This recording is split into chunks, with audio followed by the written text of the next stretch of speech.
Lesson 25 now, and this is just an overview of lessons 1 to 24, and these are the first 4 lessons that we did on this particular course. Sorry, I'm just looking for a pen. And basically we started off by saying there was scarcity in the world and we have unlimited desires, and then this was the basic economic problem that we had to try and solve as economists. And we also linked that in with the environment was a scarce resource and finite in some areas. And then a lot of economics involved itself around value judgments, which is based upon positive statements which are based upon fact and what actually happens, and a normative statement which is really your opinion. And then we decided that economics was all about economic man, who was very, very rational, and would go out and they would try and maximise their utility, and they'd maximise their utility by making rational decisions all of the time. And then the utility, the law of diminishing marginal utility also helped to create the downward sloping demand curve, which means that we would have which shows the relationship between price and quantity demanded.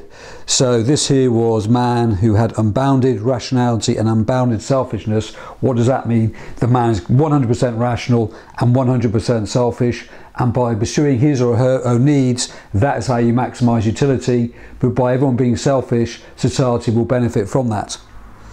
And then we also looked at the idea of information, and the problem with information is if information is passed on to decision makers, it may not always be correct. And we also had a look at asymmetric information, and asymmetric information was when the buyer or the seller may hold more information than the other party.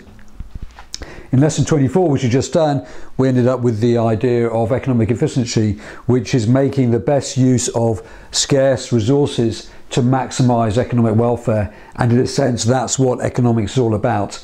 But in the lessons 1 to 4, we started off with the idea of rational man, the production possibility curve. We're always faced with choices because there's an opportunity cost.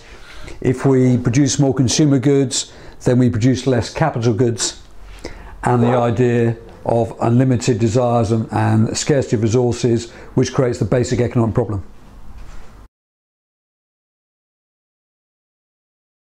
And then we went on to lessons 5 and 6, and in 5 and 6 we looked at the idea that man wasn't rational, and we looked at the concept of bounded rationality and bounded self-control, which means that in a sense man was only partially rational and had problems in controlling themselves in certain areas. And in particular we looked at the banking system, didn't we? And in the banking system, maybe certain road traders would act like drug addicts. They went for the bigger hit all of the time, and that herd instinct where everybody got caught up in it. It's about lending money and borrowing money and taking bigger and bigger risks. So people lack self-control, and if you're in the wrong sort of environment, it's more likely that you will lose your self-control. And we found out that we only had a certain amount of self-control within our systems. And in particular we looked at the idea of savings and the fact that people don't tend to save for when they retire, and there's a massive drop in income for when people work and they suddenly retire. They don't have enough income to live on, and that's partly because they lack the self-control. So one way around this was to have a default choice where you said to people, if you do not send the letter back, we're enlisting you in a pension. But if you do send it back, if you do send the letter back, so you have to physically opt out of having a pension. And what they found is that loads of people then decided to have a pension because they couldn't be bothered to send the letter back, or they just thought that was the norm. And also talking about norms, you also talk about social norms and how that impacts upon those people around you. And the idea was, if you get the choice architecture right, you may be able to change the social norms so that people behave in a slightly different way. And obviously this has big implications for the National Health Service, where people like to drink and smoke, so we want people to drink and smoke less, because then the National Health Service will go out and save money. So then you provide a choice architecture system and you nudge people in the right sort of direction. So you set up systems in place so people are more likely to live a healthy lifestyle by putting more, so it's easier to hire a bike, it's easier to, if you build more cycle lanes, if you have a campaign saying how good fitness is for you. So you're not actually telling people what to do, you're just nudging them in that sort of direction. And then this process here was called Libertarian paternalism. and that was known as the third as a third way.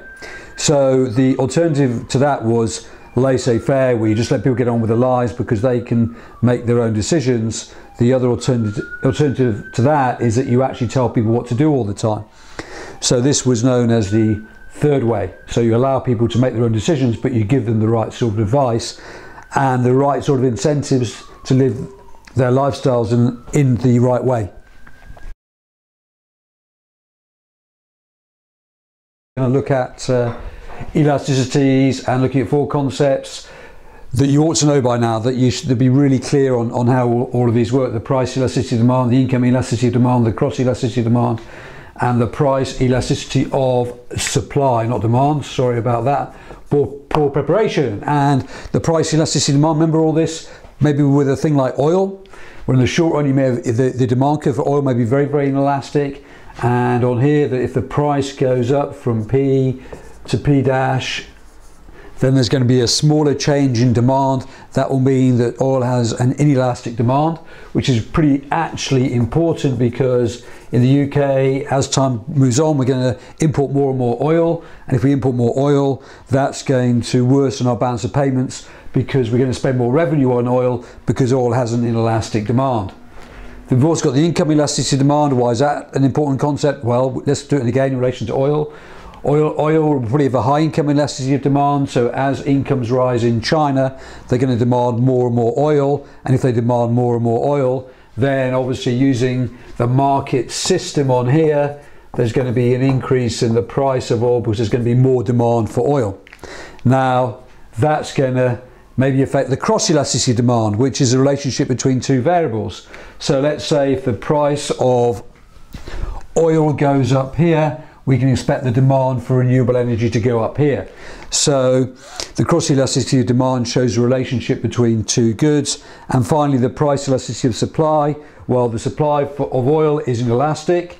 So if we say the demand curve is also inelastic for oil, then a rise in the demand for oil is going to have a big increase in terms of the price. And in particular, if the oil starts to run out, as it's a finite resource, then we'd also expect the supply curve to move upwards on there.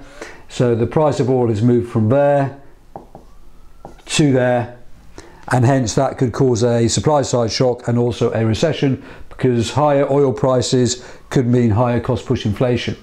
So the next part of the course is really getting to grips with elasticities and how they work and interact together.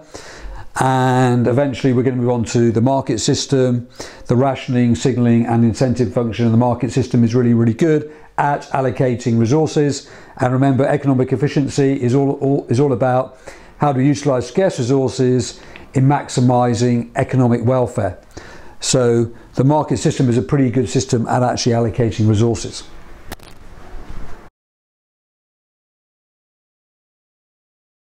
Lesson 25. This is the end, and this is an overview of lessons 1 to 24.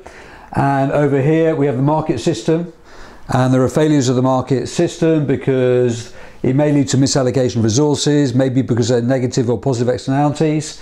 So the market system on there, then we have market failure, and as regards sort of this part of the course, there's probably about 7 market failures.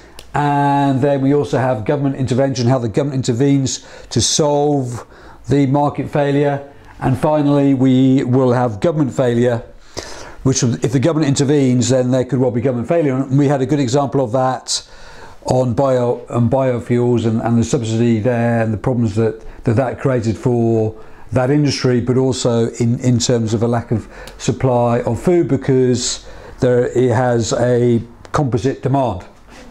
Okay, so the market system is a rationing function, signalling function, and also works upon the idea of incentives. And if people demand more of the product, then the price goes up, and therefore resources will move into that market. And the market system is a pretty good system, and a lot of people just believe in the market system, leave everything up to the market system, and everything else will be okay. So whenever you do get an essay, always think about that. Now, as regards oil, people would say, well, just leave that to the market system, because as the price of oil goes up, then we will suddenly start putting money and research and development into new forms of energy. So the problem could be solved by the market system. The same with agriculture. If the price of food goes up, then more investment will move into that area because you can make more profits, and they'll bring out new ideas, maybe something like GM crops, so therefore yields will go up, so therefore they will be able to feed the world. Don't worry about it at all. Okay, but clearly there are market failures. There's positive externalities, there's negative externalities, monopoly, being too powerful. Remember, with a monopoly you're faced with an elastic demand curve, therefore you can raise the price. Immobility of factors of production, the time it takes to move from the north to the south, a lack of information about certain products, a lack of public goods, so there won't be any defensive mechanism, and finally inequalities of income. So these are the failings of this system, and hence that's why the government will intervene in the markets.